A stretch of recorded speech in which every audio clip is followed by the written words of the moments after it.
Bueno, vamos a seguir con la siguiente sesión que reúne un foro de discusión diferente de los que hemos venido trabajando antes.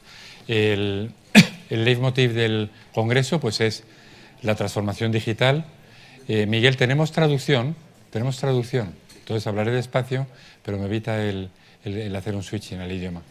Entonces, el Congreso tiene como objetivo principal hablar de la transformación digital y, aprovechando el 50º aniversario de la creación del colegio, pues también reflexionar sobre nuestro papel en la sociedad, que básicamente es tecnológico, con otros matices, pero principalmente centrado en la tecnología. Pero como colegio nos interesa mucho la persona. Primero, nuestros propios colegiados. También, por supuesto, el papel que el colegio tiene que hacer frente a la administración y las instituciones, que siempre recuerdo a mis compañeros del colegio que es el punto número 1 de nuestros estatutos. Y en esta sesión queríamos abrir un poco el debate, en primer lugar, a otras profesiones que consideramos cercanas, porque la nuestra es tan transversal que prácticamente no hay ámbito de la actividad que no tenga que ver con nosotros.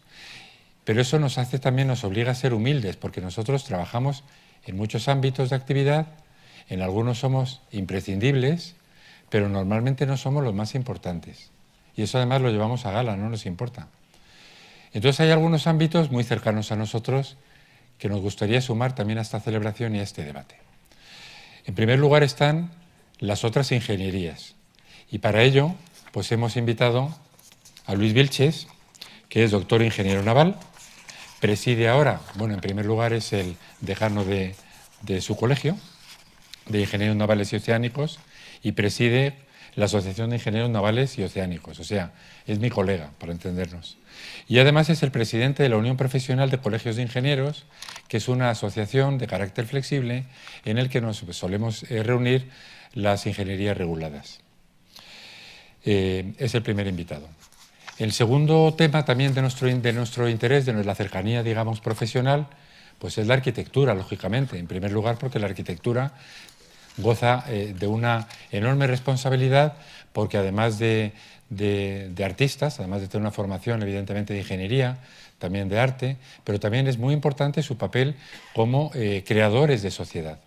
El urbanismo, la habitabilidad, la ocupación de los espacios, son todo conceptos que ellos manejan constantemente, siempre sobre una base de ingeniería, pero evidentemente tenemos que reconocer que ahí conjugan conceptos que están claramente a un nivel pues muy importante, ¿no?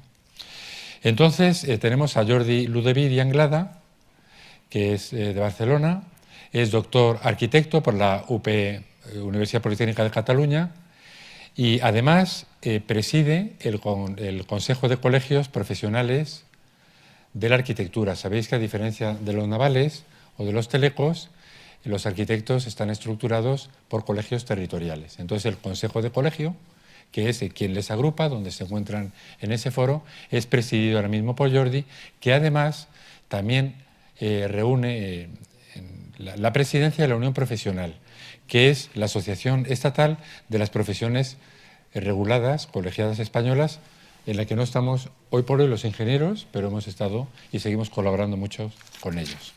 Y el tercer invitado es Josep María de Dios. Josep María de Dios es muy conocido por nosotros porque ha venido ya colaborando con nosotros con mucho éxito y muy brillantemente en otros eventos, y él tiene una formación que también es muy cercana a la nuestra, no en cuanto a materia, pero sí en cuanto a los ámbitos que toca, como es el derecho. La tecnología cada vez está más metida en el derecho, y el derecho tiene que tener en cuenta esto, la nueva emergencia de la transformación digital. Y es evidente que esta reflexión la tenemos que hacer de manera conjunta. Josep María es doctor en Derecho, da clases de Derecho Internacional Privado en la Universidad Autónoma de Barcelona, es el director del Instituto de Estudios Europeos de esta universidad y coordina el Máster de Integración Europea. Es un reputado autor de publicaciones en Derecho Internacional Privado y de Derecho de la Unión Europea, bueno, y una serie de cosas. También es un experto árbitro en la Shanghai International Economic and Trade Arbitration Commission, y sobre todo además colabora con nosotros cada vez que sacamos a relucir el tema de los colegios profesionales. Muchas gracias a los tres por estar aquí. Y entonces la primera pregunta que tengo que haceros, que no os voy a hacer más que dos, es, en primer lugar, teniendo en cuenta que cumplimos 50 años, es decir, somos un colegio relativamente joven para lo que se estila en el sector. Por cierto, Luis, creo que vosotros también estáis de aniversario. 50. También 50. Entonces, bueno, pues en eso somos colegas. Pero primero tenemos que hablar de aquí un poco del papel de los colegios, evidentemente, el papel de la ingeniería, la arquitectura y el derecho en la transformación digital, eso es evidente, en el nuevo paradigma. Y luego también me gustaría, con lo mismo que he hecho antes a los intervinientes, recordarles que el día 29, en Tallinn, en Estonia, se reúnen los jefes de gobierno y primeros ministros de Europa para debatir sobre el nuevo paradigma digital en la Unión Europea. Teniendo en cuenta que la digitalización es un concepto que va a imbuir y a influir en todos los aspectos de la vida social, también me gustaría que, si es posible, identificarais algún mensaje que transmitir a nuestro presidente. Entonces, en cuanto a los temas de colegios, pues tengo que darle la palabra al presidente, a Jordi, por presidente de la Unión Profesional y también porque presides el Consejo de Colegios de Arquitectura. Jordi. Muchas gracias también por la invitación. El mundo de la ingeniería es un mundo muy familiar para mí por razones no solo profesionales, como has dicho muy bien, la arquitectura es un mundo muy cercano a la ingeniería, pero también lo es para mí por motivos familiares, ¿no? De modo que muchas gracias por esta invitación. Quizá pueda yo hacer una primera aportación en los términos que se derivan del titular de la mesa redonda, es decir, sobre el futuro de los colegios y de las profesiones, ¿no? En ese marco de futuro, sin duda, está inscrita la digitalización como uno de los factores de cambio importantes, pero creo que para matizar luego y para profundizar en este debate es conveniente sentar inmediatamente las bases de lo que es, desde un punto de vista jurídico, la constitución, la estructura del hecho profesional en Europa. Es decir, recordar que ser profesional no es ser un técnico, no es ser un mandatario, no es ser un experto, es otra cosa, ¿no? Y yo siempre empiezo por el principio porque me parece que poner los cimientos de una conversación es saludable, ¿no? Nosotros entendemos que el hecho profesional tiene sobre todo dos fundamentos. El primero es el que yo llamo hipocrático, es decir, el código deontológico, que va más allá del código civil y del código mercantil y del código penal, algo más. El segundo fundamento, que es estructurante, es la formación continua. El conocimiento continuamente acreditado hoy es una aportación esencial del hecho profesional. Cuando se nos pregunta a nosotros en qué consiste ser profesional, respondemos, por tanto, que consiste en estas dos cuestiones fundamentales aplicadas en una tercera, que es la realmente decisiva, que es el acto profesional. El acto profesional independiente, ético y experto. Estas tres consideraciones creo que son las que a mí me permiten al menos centrar bien lo que es ser un profesional hoy en España y en Europa, o lo que debería ser, que también a veces podríamos expresarlo en términos de deseo y de aspiración y no de completa realidad, ¿no? Bien, pues una vez establecido lo que es el hecho profesional, lo que es un profesional, ya se comprende que no es un mero mandatario ni de una empresa privada, ni de una empresa pública, ni de nadie, tiene una cierta independencia. Podríamos preguntarnos a continuación, antes de hablar del futuro, en qué consiste un colegio profesional y para qué sirve.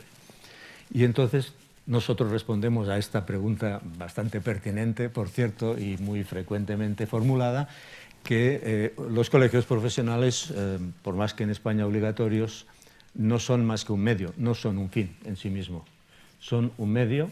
¿Y para qué? ¿Un medio para qué? Para garantizar a la sociedad las tres cosas que hemos formulado anteriormente, principalmente, claro, la deontología y la formación continua actualizada permanentemente. Y con ese cuadro de conceptos yo me manejo, y creo que los compañeros de Unión Profesional se manejan razonablemente bien a la hora de comunicar que los colegios no son un fin, son un medio, que son una garantía pública, o deberían serlo, de que aquel técnico es un profesional, es decir, está practicando y asumiendo un código deontológico y está practicando y asumiendo una formación continua permanentemente actualizada, ¿no?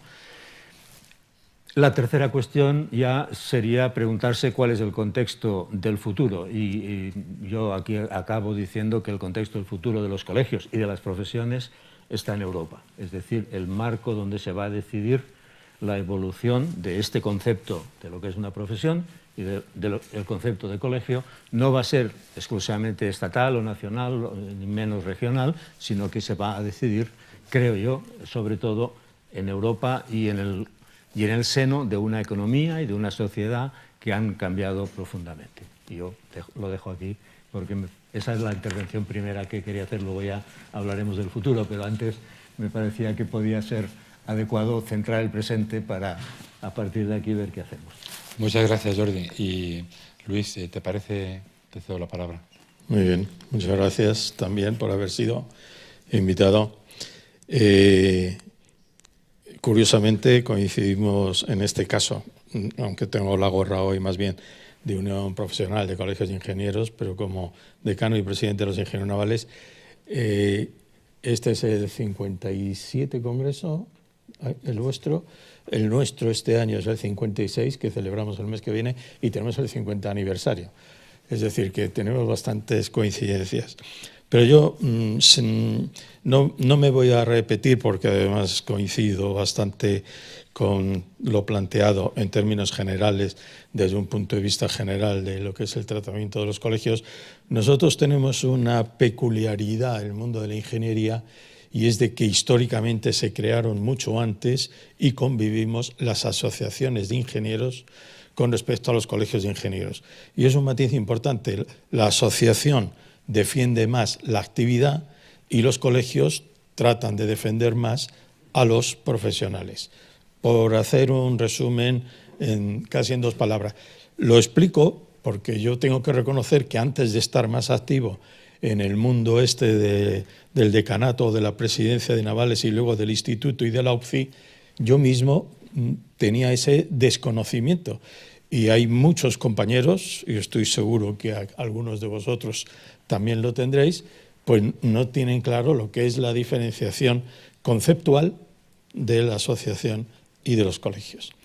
Ahora, esa diferencia conceptual no nos tiene que llevar a pensar que tiene que haber actuaciones diferentes. De hecho, nosotros, el Instituto y la UPCI, el Instituto de Ingeniería de España y la UPCI, que agrupan a las 9 asociaciones o colegios de las 8 profesiones reguladas, y la diferencia entre 8 y 9 es porque el ICAI pues tiene una mezcolanza, digamos, de actividades de industriales, de ligación con Teleco, etcétera, pero actuamos de una forma muy coordinada.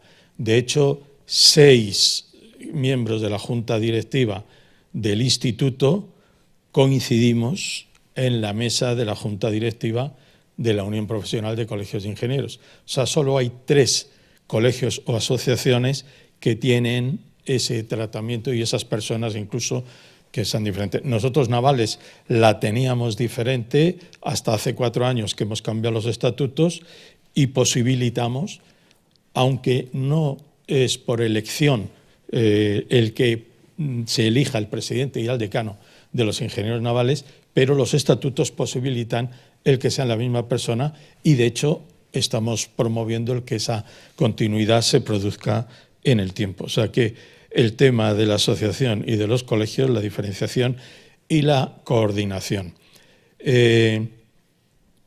Y también, ¿por qué no?, la coordinación con otros colectivos, como pueden ser los arquitectos. Es un tema que Eugenio y yo hemos compartido cantidad de debates. Es un debate inconcluso todavía con el tema de la confluencia de la arquitectura en relación con el conjunto de las ingenierías, y lo es también el de unión profesional. Vamos, como pequeño detalle o gran detalle, pero nosotros, aunque nos conocemos personalmente no hace muchos años, porque ha sido en estos últimos 2 años, pero nos hemos visto un montón de veces y el lunes hay junta directiva de la Unión Profesional de Colegios de Ingenieros y llevo una propuesta de colaboración que intenta ser muy constructiva después de mucho tiempo de debatir y de... entonces yo creo que este tema de la coordinación es fundamental de las ingenierías entre sí y con otros sectores profesionales, porque si no, además, cuando vamos a reunirnos con la administración, con los ministerios, con las administraciones de las comunidades autónomas y con Europa, les armamos un lío espantoso. Yo he estado reunido la semana pasada con la secretaria general técnica del Ministerio de Fomento y la semana anterior había estado Jordi. Bueno, por lo menos ya hemos conseguido que los colegios y las asociaciones de ingenieros hayamos ido con una única voz a ver a la secretaria general técnico. Hemos ido a ver a 2 subsecretarios, el presidente del instituto, que estuvo ayer aquí, me ha comentado en la inauguración del Congreso, y la verdad es que esa actuación a mí me parece fundamental para sinergiar y sobre todo para tener éxito en nuestra gestión. Yo creo que el corporativismo, que fue uno de los objetivos que entonces no estaban mal vistos, como el lobby, el hacer lobby ahora se ve casi como una mafia, pero tiene una acepción que es perfectamente legítima. Yo creo que el corporativismo ha ido dando paso a que sea una consecuencia el defender nuestros intereses, pero no sea un fin en sí. Además de que se vende fatal y te lo compran todavía peor. Entonces, yo creo que eso también es otro elemento que yo quería hacer hincapié. Yo creo que el conjunto de las profesiones y de los colegios, lo que tenemos es que ser capaces de garantizar frente a la sociedad y frente a la administración la capacidad de generar confianza y de aportar seguridad en que lo que se hace de acuerdo con unos cánones y unas medidas que la administración no es capaz, por mucho que lo intente, de controlar. Y como vivimos una oleada o un tsunami de liberalización a ultranza, pues la verdad es que han ocurrido 2 cosas al tiempo en estos últimos, digamos, 40 años. Una ha sido el camino hacia esa liberalización y un tema que la ingeniería estamos sufriendo de una forma importante ha sido el proceso de desindustrialización, porque parecía que la industria era algo sucio, manchado, feo y, en definitiva, con la falta de glamour frente a otras actividades que parecían que podían ofrecer una imagen un poquito más vendible. Otro apunte. Antes el título académico se reconocía como suficiente, tú terminabas tu carrera, te daban tu título y ibas a una empresa y te daban trabajo y empezabas a funcionar. Pues hoy ya eso no es suficiente y necesitamos, y yo creo que hay los colegios y las asociaciones, pero podemos aportar en el ámbito de la acreditación y del reconocimiento profesional de que un señor o una señora que haya estudiado, además con formación continua, aparte de la formación básica que ha adquirido en las escuelas diferentes en las que se hayan formado, la formación continua y una experiencia profesional concreta, de alguna manera aportan, digamos, un objetivo. Y en ese sentido, de las 9, 6 estamos inmersas en un proceso de creación de una asociación para la acreditación profesional y esperamos que poco a poco se puedan ir incorporando todas las demás. Tengo algunas ideas más que manejar, pero me parece que como introducción es más que suficiente. Sí, porque además abres algunos debates también. Quería también empezar a preparar una cosa y es que muchos ingenieros nuestros, y estoy viendo aquí algunos, hacen proyectos de ingeniería que finalmente se integran normalmente en proyectos más grandes del ámbito de la arquitectura. Entonces quizá en algún momento, en el turno de ruegos y preguntas, pueda surgir algún comentario en relación con eso. Pero quería sobre todo pasar la palabra a Josep María también, que como sabe perfectamente lo que tiene que decir, no tengo ni que hacer calentamiento. Perfecto, muchísimas gracias. Antes que nada, agradecerles pues que me hayan invitado. Es un placer siempre colaborar con ustedes y felicitarles porque, bueno, 50 años es ya una larga trayectoria como colegio.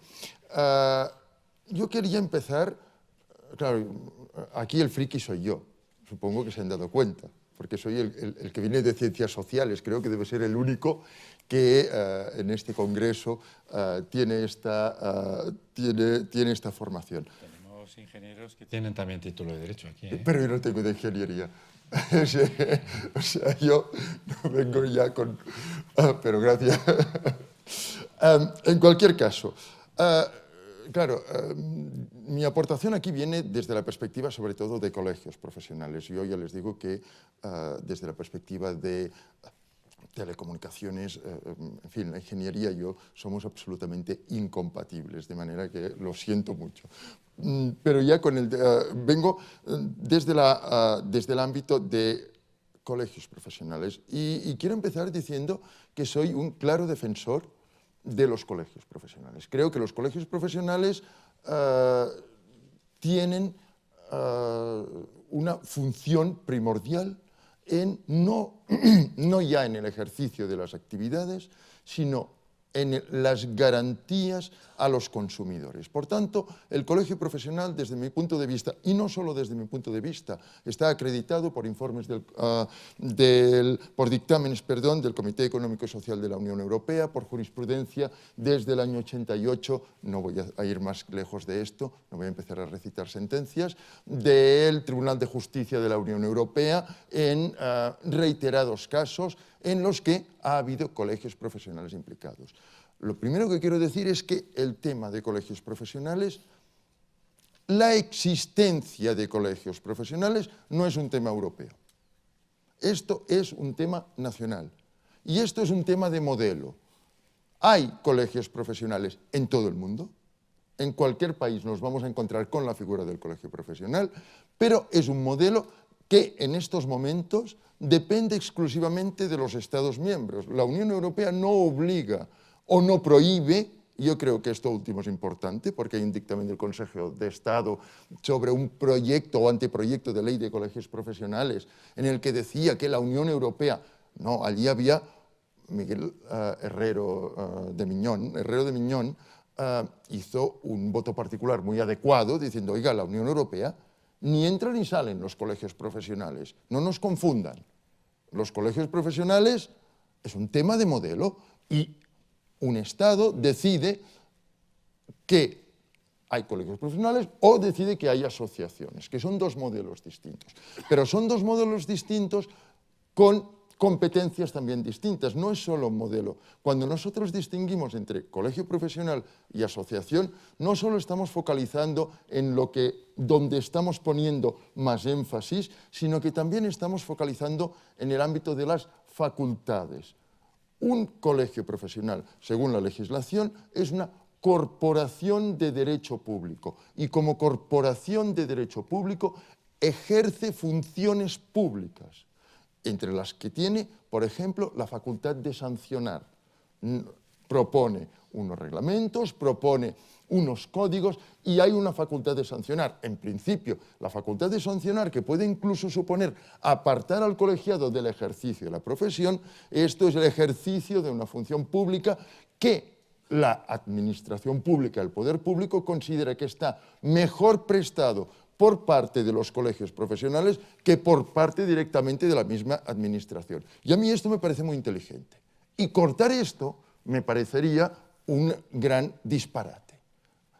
Y eso quiere decir, como usted decía, algo de corporativismo. Bueno, son corporaciones de derecho público. Detrás de la idea de corporación tiene que haber la idea de corporativismo. Pero la idea de corporativismo, el corporativismo no es ni bueno ni malo en sí mismo. Depende de cómo lo ejerzamos y depende de los contenidos que les pongamos. Por tanto, el término en sí mismo no tiene ni por qué ser bueno ni tiene por qué ser malo. Depende. Es cierto que hay momentos en que los términos están pasados de moda. Y parece que seamos pecadores innatos porque utilizamos un término. A ver, cuidado, depende de lo que hagamos con este término, de lo que le pongamos dentro y cómo ejerzamos las facultades que hay detrás de esto. Por tanto, yo un poco iría con la idea esta de, bueno, relajémonos y cumplamos bien con lo que se espera, con lo que se espera de cada colegio. Los colegios, es cierto, yo creo que tienen una gran función hacia adentro, en el control de quien ejerce. ¿En qué quiere decir? Que, oiga, que como mínimo cumpla los requisitos de titulación, de formación, etcétera, que tiene que tener para formar parte del colegio. Pero tiene una gran función ad extra. ¿Y cuál es la gran función hacia afuera? La de garantía al consumidor de que el ejercicio de aquella profesión por parte de aquel profesional se va a hacer bien. Y se va a hacer bien tanto profesionalmente como incluso personalmente, a partir de las garantías deontológicas. Por tanto, esta doble función del colegio no la puede ejercer nadie más que el propio colegio profesional.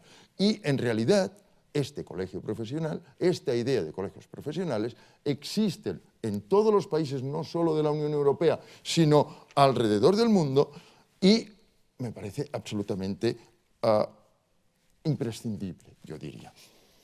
Pero ya voy terminando, el colegio para el siglo XXI, y aquí ya me avanzo, yo creo que, lo has apuntado antes, cumple una gran función que incluso a pesar de lo crítico que a veces ha sido el gobierno con temas de colegios profesionales, lo tiene puesto, y ahora voy a decir un artículo, soy jurista, lo siento, en el artículo 26.3 de la Ley 17/2009 de transposición de la Directiva 2006/123 de Servicios de Mercado Interior.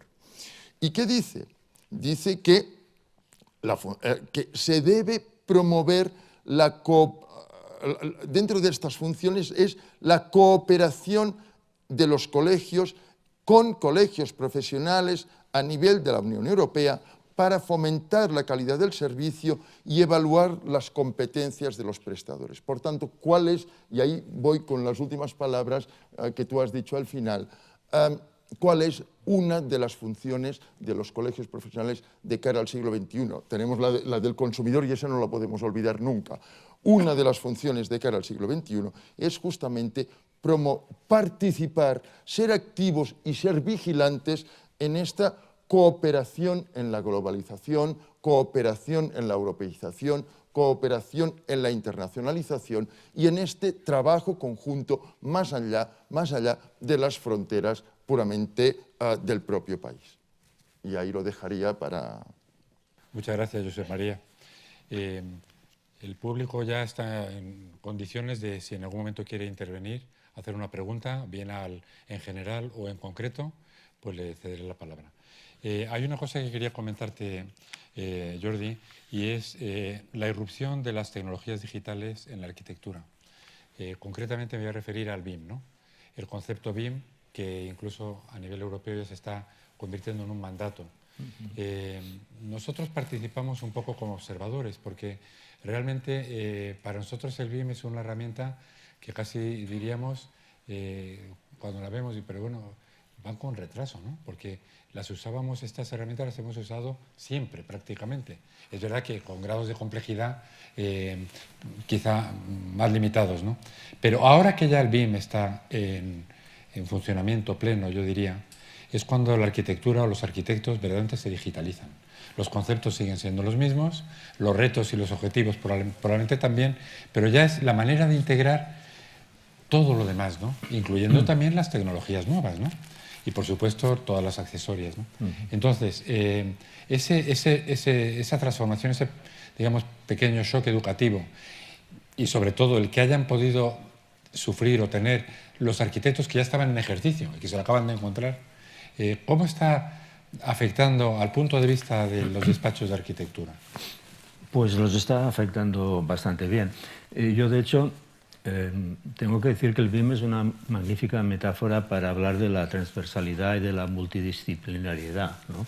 Porque no es solo una tecnología, es una metodología colaborativa y, por tanto, nos lleva con mucha naturalidad a hablar de la colaboración, por ejemplo, entre ingenieros y arquitectos, ¿no? Es una magnífica oportunidad en este sentido también, ¿no? Nosotros el día 27 de este mes, al Consejo de Arquitectos, ahora me refiero, ya que me planteas cuestiones de arquitectura, vamos a presentar en público nuestro patronato social, que es nuestra apuesta colaborativa. Hemos llegado a una formulación de decir un nuevo sector de la arquitectura es posible siempre y cuando lo hagamos entre todos. No puede ser, como decía muy bien Luis, que uno vaya por aquí y el otro por allá. En realidad, en la LOE, la famosa Ley de Ordenación de la Edificación, solamente somos 8 agentes, pero nunca nos encontramos a cenar.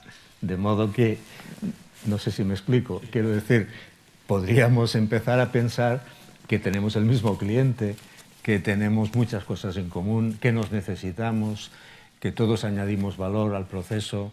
Podríamos empezar a recordar que la productividad del sector de la arquitectura será colaborativa o no será, a diferencia de otros sectores industriales donde la productividad depende casi de la empresa o del sector.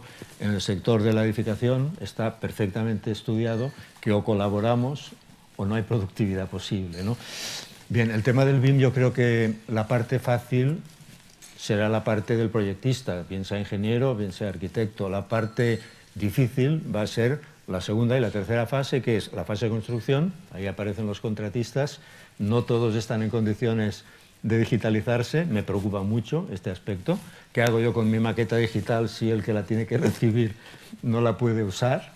Y luego, lo más difícil de todo, que como muy bien decía el ministro de la Serna el otro día en un debate, lo más importante, que el ahorro país del BIM está en la tercera parte, es en el mantenimiento de los edificios. Y cuidado, ahí a arquitectos e ingenieros hay algunos, pero en fin, el tema es la propiedad, ¿no? Los propietarios, la propiedad horizontal, la propiedad pública, todo este mundo que es el que tiene que usar el BIM para realmente producir el ahorro país, ¿no? Pero, en fin, de todas maneras, el BIM es un reto bonito para plantear el tema de la multidisciplinariedad, ¿no? De la colaboración entre profesiones, que es una cosa en la que vamos un poco retrasados, seguramente, y nos falta esa... Vamos, a mí no me falta, lo sabe Luis, y a Luis tampoco le falta esta ilusión de coordinarnos, ¿no? Menos pensar en nuestras fronteras y más pensar en la coordinación y en mejorar las cosas, ¿no? Yo creo que... Mira, déjame decir una cosa. Yo empecé a trabajar en los colegios hace 20 años en Manresa, que es una ciudad pequeña de 70.000 habitantes, en una escala muy pequeña. Y ahora me encuentro, de la noche a la mañana, bueno, han pasado 20 años, siendo vicepresidente de la Unión Mundial de Profesiones, ¿no? Y del Consejo Europeo de Profesiones Liberales, y bueno, los 4 cargos que voy arrastrando, ¿no? La cosa bonita que os puedo contar es que al cambiar la escala, ves las cosas de otra manera. Y distinta manera es verlas desde Manresa que desde Barcelona. Distinta manera es verlas desde Madrid que desde Barcelona. Y así sucesivamente. Yo ahora vengo de Seúl, del Congreso de la Unión Internacional de Arquitectos. Y claro, para entender la complejidad planetaria de una sola profesión, te impresiona, ¿no? Porque los indios van por un lado, los sajones, los francófonos, en fin. Pero el cambio de escala te enriquece y te estimula a intentar formular las cosas de una manera que pueda ser compartida. Porque si yo solo abro para los arquitectos, me estoy empobreciendo, ¿no? Si yo solo explico lo que es ser arquitecto, me estoy empobreciendo. Por eso intento, y la Unión Profesional para mí ha sido una gran oportunidad para descubrir el fenómeno profesional y su futuro, no desde mi punto de vista, sino desde el punto de vista de los demás. Me impresiona mucho ir a casa de los médicos, lo confieso abiertamente. Aquello es una profesión con una vocación hipocrática absolutamente impresionante, ¿no? Porque claro, al hablar de profesiones, ¿de qué hablamos? Hay 1000 en Europa registradas como tales, pero no todas son profesiones reguladas, ni colegiadas, ni todas son profesiones, digamos, de matriz antropológica esencial, como la salud, como la ingeniería, como la arquitectura, que están afrontando misiones absolutamente perentorias, ¿no? La habitabilidad no es prescindible, la salud tampoco, la seguridad jurídica tampoco es prescindible.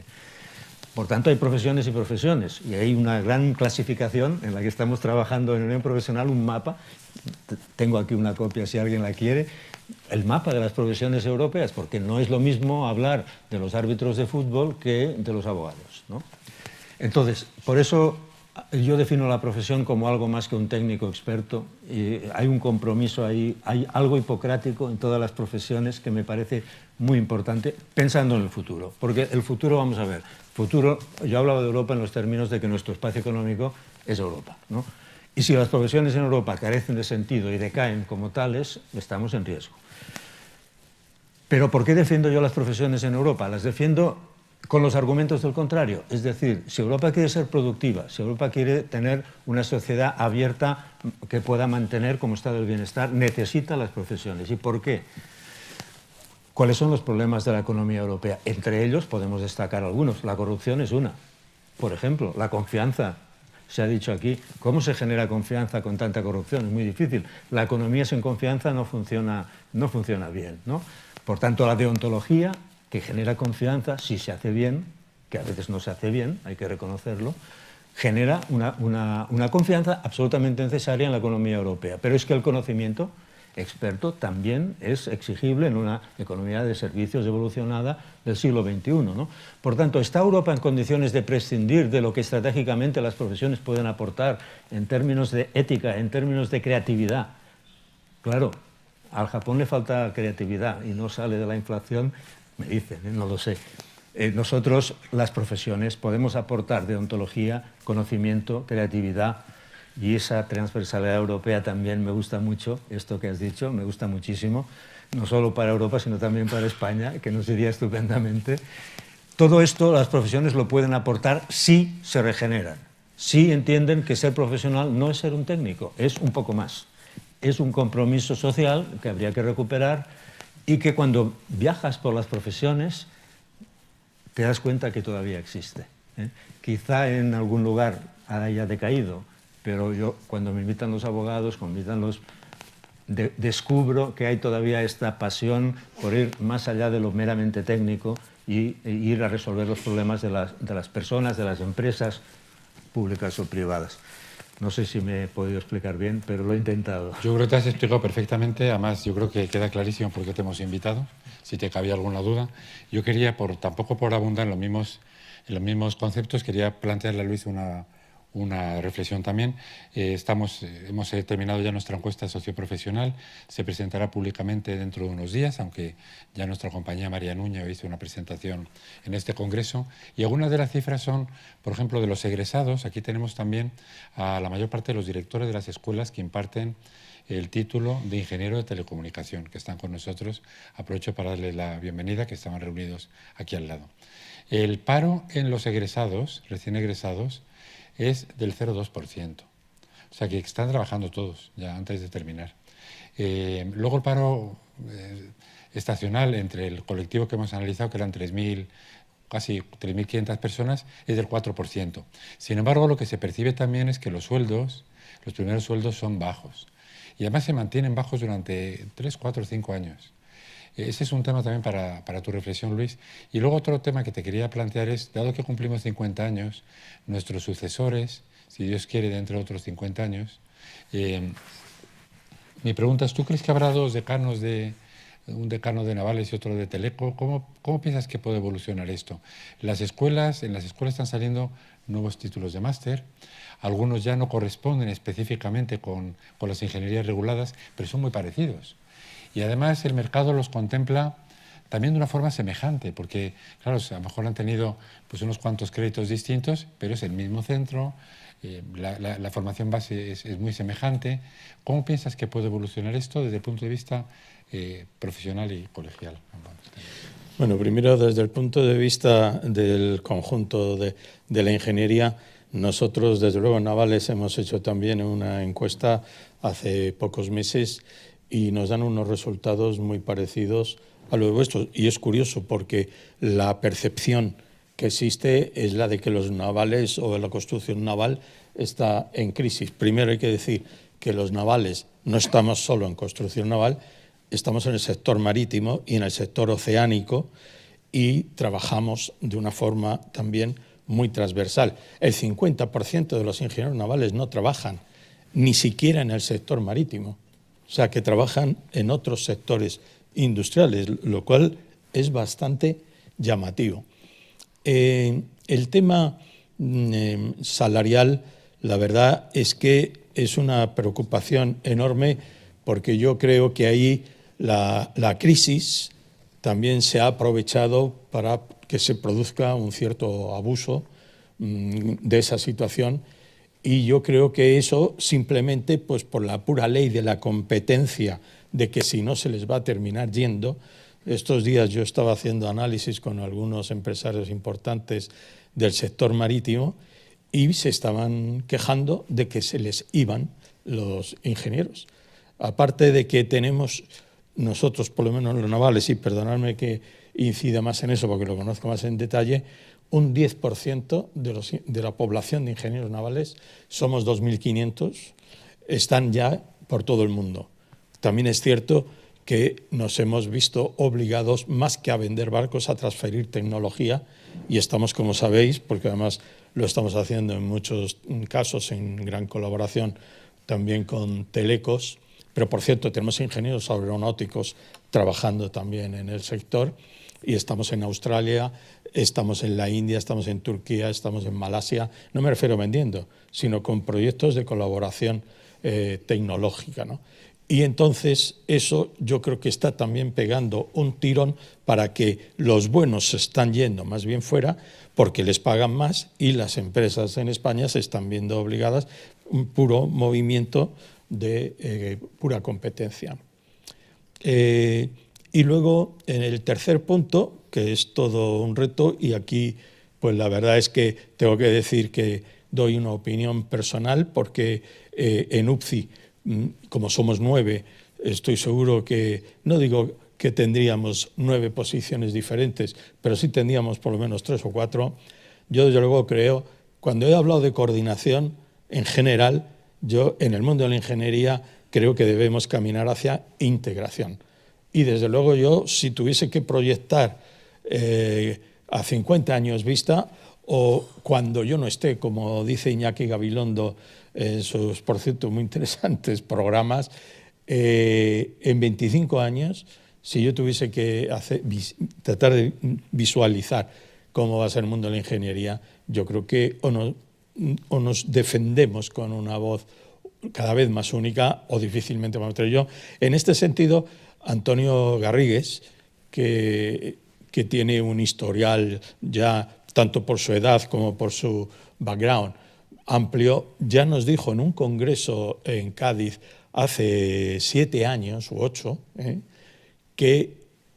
y lo dijo en su lección magistral a la que le invitamos, que tendríamos que tender a ser un colegio de ingenieros único. Y nos puso como ejemplo los abogados.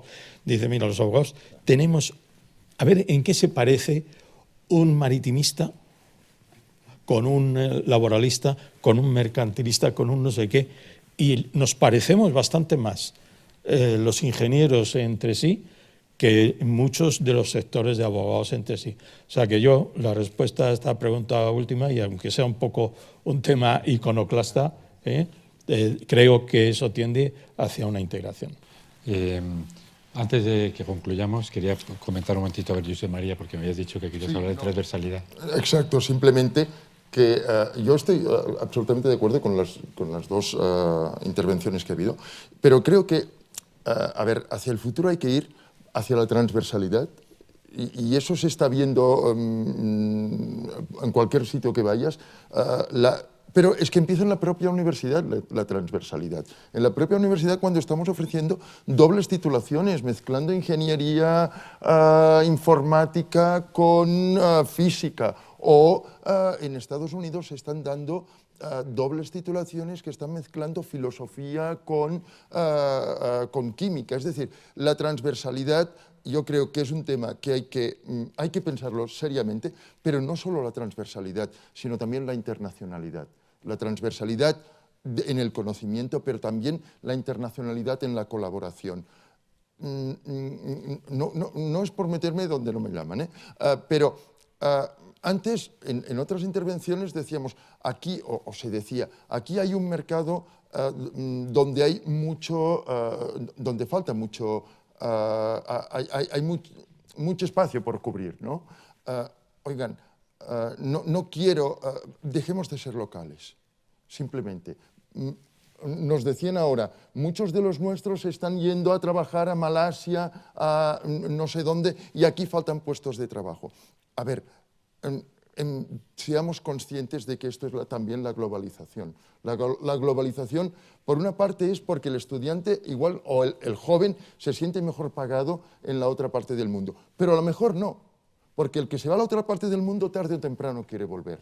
Lo que quiere también es tener una experiencia en la otra parte del mundo. Pero igual que el nuestro se quiere ir a la otra parte del mundo, el que está en Australia a lo mejor le gustará venir aquí a coger esta experiencia. Por tanto, mi idea es, en aquellas profesiones en que es posible, y las suyas es posible más que en la abogacía, y lo hacemos, la transversalidad y la idea de vamos a incluso buscar fuera, que venga aquí, y también aprenderemos, y aprenderá y nos conocerá mejor, y podrá exportar también lo que nosotros hacemos fuera, yo creo que es un consejo que a un futuro no muy largo deberíamos ir practicando. Muchas gracias. José María, Jordi, si quieres ir concluyendo ya. Si hay alguna pregunta ya, levantar la mano, porque si no, con aras de acelerar un poquito, voy a ir concluyendo. Me gustaría concluir con 3 comentarios. De hecho, estamos tratando unos temas que darían mucho de sí, con mucho más tiempo, pero voy a intentar sintetizar. Yo creo que la intervención de Luis ha demostrado sin duda alguna que la UCI tiene un gran presidente, porque tiene una visión muy sensible de uno de los problemas que tienen las ingenierías y que, como consecuencia, la tienen las profesiones españolas, ¿no?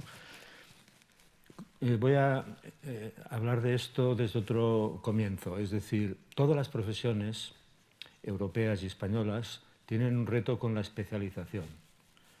Cada una lo ha resuelto de distinta manera. Aludía Luis a los abogados, los arquitectos estamos generando una cierta taxonomía, los ingenieros ya la tienen hecha porque se han especializado mediante subdivisión. Es un campo de análisis muy interesante para las profesiones. Solo déjenme decirles que si hay 40 profesiones, digamos, reguladas principales en España, la mitad son ingenierías. Lo digo para defender el punto de vista de Luis desde otro punto de vista.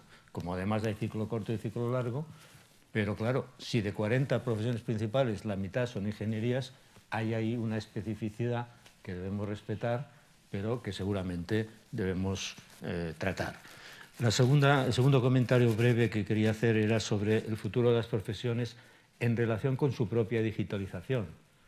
Eso va a cambiar a las profesiones. Hay algunos libros interesantes, no muy optimistas en general, por ejemplo el de Richard Susskind sobre el futuro de las profesiones, que sostiene una clara disminución de la capacidad de intermediación de todos los profesionales debido a Internet, ¿no?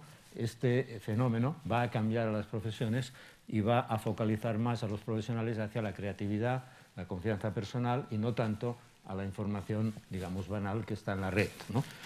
Y el tercero y último comentario breve viene a suplir un olvido de mi intervención anterior en relación con el futuro positivo que las profesiones podemos ofrecer en el marco de la nueva sociedad europea y de la nueva economía europea. No es menor y por eso lo recupero y lo completo y con eso acabo. Se trata de ofrecer justo lo contrario de lo que hace unos pocos años se nos estaba ofreciendo.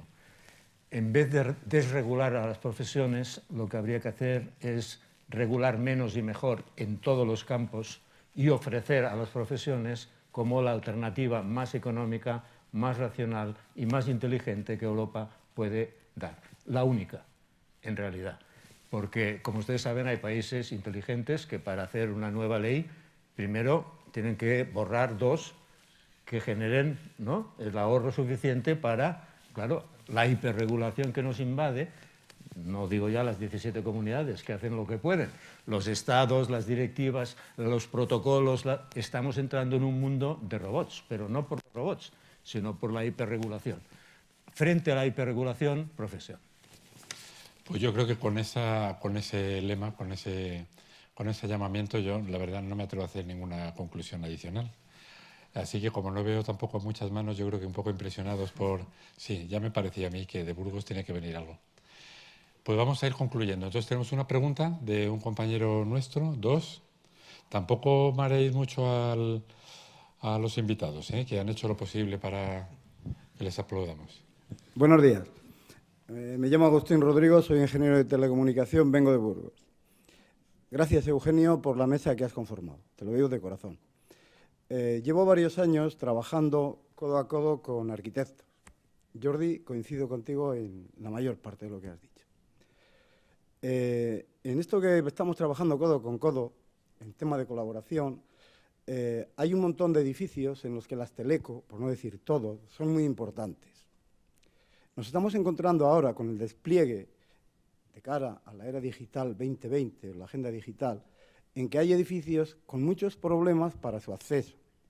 Bien, desde que se reguló en el año 98 las infraestructuras comunes de telecomunicación, la OCDE ha llegado a reconocer que esos edificios pues, son un modelo a seguir en Europa. En este sentido, te hago una petición humilde a ti, Eugenio, y es que si puedes, para esa reunión de ministros, pues que se lleve eso que ya está reconocido, ese trabajo, para que pueda ser, no sé, utilizado en otros países, probablemente. Bien, dicho esto, yo tengo un lío en la cabeza muy gordo y es en el sentido de la ley de servicios profesionales, que no sé cómo está. Parece ser que yo podía diseñar una repoblación forestal y el ingeniero agrónomo podía diseñar una central nuclear. En este sentido, yo, cuando ha hecho usted, espere, tengo que mirar ahí, Luis, sí, cuando nos ha comentado la intervención que tuvo Garrigues Walker diciendo que una sola voz, yo sí que entiendo que puede haber una sola voz para no marear a nuestro interlocutor administrativo, pero no entiendo que pueda haber un profesional que haga todo. No lo puedo entender, no me cabe en la cabeza. Entonces, en este sentido es, ¿cómo está esa ley de servicios profesionales? ¿Cuál es su opinión? Nada. Bien, pues empezando por esto último, la ley de servicios y colegios profesionales ha estado barajándose por los diferentes gobiernos de distinto color en los últimos 10 años y la verdad es que poco a poco se fue desinflando y concretamente en esta legislatura las declaraciones más o menos informales que hacen desde el Ministerio de Economía y Competitividad, que ahora incluye también industria, por cierto, pues está la de que eso ahora está aparcado. Yo creo que en una situación de un Parlamento tan repartido como está actualmente, mientras que no haya un gobierno con un partido que tenga el poder de alguna manera, sea el PSOE o sea el PP, terminarían plegándose a Europa que pide esa liberalización, pero teniendo hoy por hoy el Parlamento que tenemos, y además yo creo que esa distribución la vamos a tener para rato, a mí me parece que no va a haber manera de sacar un proyecto adelante como el de la Ley de Servicios y Colegios Profesionales, porque la unían las dos en uno. Pero al hilo de esto sí quería añadir una cosa que yo creo que tiene enjundia y además para el futuro y posiblemente vaya a condicionar. Primero, el nivel de actividad de todas nuestras ingenierías y de otras ramas, por supuesto, de las actividades productivas, y es que venimos trabajando desde hace varios años al hilo de Europa. No fue una iniciativa de España, pero quisieron cumplir con una petición europea de incrementar la contribución de la actividad industrial al PIB por lo menos al 20%. Históricamente en España la habíamos tenido en el 40%, luego con el abandono que he hecho mención en mi intervención inicial, yo creo que ahora mismo debemos estar en el 12 o en el 13, no creo que estemos en más. Vamos, si se logra sacar adelante un pacto de Estado por la industria que estamos promoviendo, que el gobierno actual lo ve bien, que nos hemos reunido y han venido a comer al Instituto de Ingeniería de España, donde tenemos la sede común, tanto el Instituto como la UCI, han venido a comer juntos y separados el PP, el PSOE, Izquierda Unida, Podemos, ahora Izquierda Unida, Podemos juntos y Ciudadanos. Y tenemos un borrador de documento, que simplemente no lo voy a exponer, pero que está en este folio por las dos caras, en el que están de acuerdo al 90 y tantos %. Y ahora estamos en ese proceso para intentar sacarlo adelante. Si eso sale adelante, los ministerios se pondrán todos a una, también con la agenda digital, que lógicamente es uno de los aspectos que contemplamos en el documento se pondrán todos a una en el gobierno, porque yo sí que creo que el gobierno no está unido por la promoción ni de la agenda digital ni del Pacto de Estado por la Industria, y más bien le vendrá por la presión de la sociedad civil que nosotros representamos. Muchas gracias, Luis. Gracias, Agustín, por tu comentario y por tu pregunta, de verdad, muy oportuno. Muy breve. Sí. Tengo el privilegio de estar integrado en el Colegio de Telecomunicación, en el COIT, y de alguna manera ese privilegio me lleva a decir lo siguiente. Llevo toda mi vida en la actividad profesional. Evidentemente, el arquitecto ha sido mi interlocutor habitual toda la vida. Estamos viendo un auditorio, aquí sobre todo hay obra arquitectónica y telecomunicaciones, básicamente. Entonces, la pregunta es muy concreta. Aunque ha sido una buena noticia la que nos da en relación con la Ley de Servicios Profesionales y Colegios Profesionales, cuando han hablado del sentido de un colegio profesional, hablaban del código deontológico, pero el concepto de independencia, que Jordi también lo ha mencionado, es muy importante. La independencia respecto del contratista, del proveedor, del fabricante, llegará a un punto, y ahí va la pregunta, en que si siguen esas corrientes liberalizadoras supuestas que vienen de Europa y que finalmente, de alguna manera, destrocen casi colegios profesionales y el sentido incluso de las profesiones, ¿cómo un psiquiatra va a firmar el proyecto arquitectónico de este edificio? Si algo funciona, no lo toques. Entonces, ¿a qué viene el complejo de inferioridad que entiendo que tiene algún sector de la Administración? Esa es la pregunta. ¿Creen que la corriente liberalizadora es real y que alguna Administración española se siente un poco agredida en ese aspecto? Gracias. Quería presentar a Emilio Medina, es miembro además de la Junta de Gobierno del Colegio. Yo voy a dejar ya sin preguntas, o sea, porque estamos ya fuera de plazo, pero sí te pediría, Josep, que le contestes. Sí, bueno, yo no sé qué quiere decir con corriente liberalizadora, pero de Europa no viene nada de esto. O sea, Europa en ningún caso, en ninguno, pretende ni eliminar colegios profesionales, ni quiere ni puede, porque no es su competencia. Por tanto, las instituciones, la Comisión, el Consejo, el Parlamento Europeo, no tienen competencia ni en la creación ni en la disolución de colegios profesionales. No tienen competencia en cómo se tienen que organizar los profesionales de un país. Esto es una competencia exclusiva de los Estados miembros. Y cada Estado lo va a organizar como quiera. Si un Estado quiere que tengan colegios profesionales, los tendrán. Y si no, tendrán otra cosa. Y si no, no tendrán nada. Pero eso no viene de Europa. Y por lo que se refiere a las profesiones, al cómo se tiene que formar un estudiante para profesional, tampoco viene de Europa. Cada país se lo organiza como quiere. El plan de estudios de cada titulación es también nacional, no es un tema que sea europeo.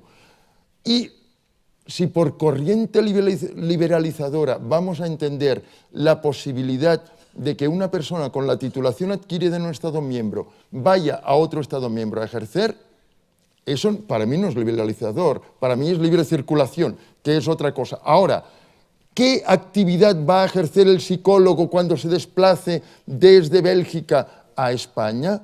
Eso, por descontado, en España va a decir el psicólogo solo puede hacer de psicólogo. El psicólogo no puede hacer de ingeniero ni de arquitecto, porque no tiene la titulación requerida para hacer eso. Un apunte rapidísimo, porque sé que estamos fuera de tiempo, pero un tema que nos va a ayudar una barbaridad es el tema del seguro de responsabilidad civil, que en el borrador logramos meter, en el borrador, que aunque está parado, pero lo logramos meter, y la Dirección General de Política Económica, con quien nos reunimos, por cierto, el viernes de la semana que viene, contempló en el texto que está de trabajo, y es la exigencia del seguro de responsabilidad civil. Y eso el mercado lo va a pedir, porque tú no admites que alguien te vaya a hacer una obra en tu casa y que no tenga el seguro correspondiente. Oye, pues nada, muchísimas gracias también a las personas del público que habéis intervenido y yo creo que podemos dar por concluida la sesión. Muchas gracias a los invitados.